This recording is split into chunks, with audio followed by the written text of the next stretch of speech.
علامة اقتباس. القضاء الإداري. علامة اقتباس تتلقى أول دعوى لوقف تصفية. علامة اقتباس. الحديد والصلب. علامة اقتباس.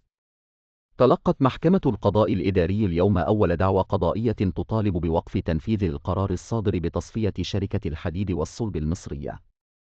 جاء في الدعوى أن شركة الحديد والصلب المصرية شهدت الكثير من الأحداث، وكانت شاهدًا على الصناعة التي تأسست عام 1954 بقرار من الرئيس جمال عبد الناصر، وتمتلك أصولًا ضخمة غير مستغلة، منها أراضٍ تصل إلى 790 فدانًا بحوزة الشركة وضع يد بمنطقة التبين، وكذلك 654 فدان وضع يد بالواحات البحرية، إضافة إلى 54 فدانًا مشتراة من الشركة القومية للأسمنت منذ عام، وقطعة أرض بمساحة 45 ألف متر مربع بأسوان.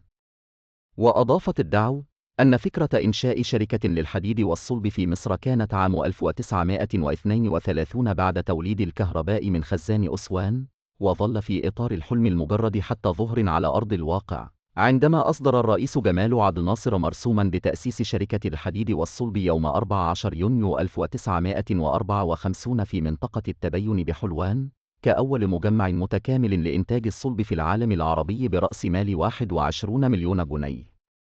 وتعد شركة الحديد والصلب المصرية بحلوان، وهي شركة ذات بعد استراتيجي، الوحيدة التي تنفرد بإنتاج الحديد الزهر من الخامات المحلية المأخوذة من خام مناجم الواحات البحرية، إلى أن تحوله إلى منتج نهائي قادر على المنافسة في الأسواق العالمية.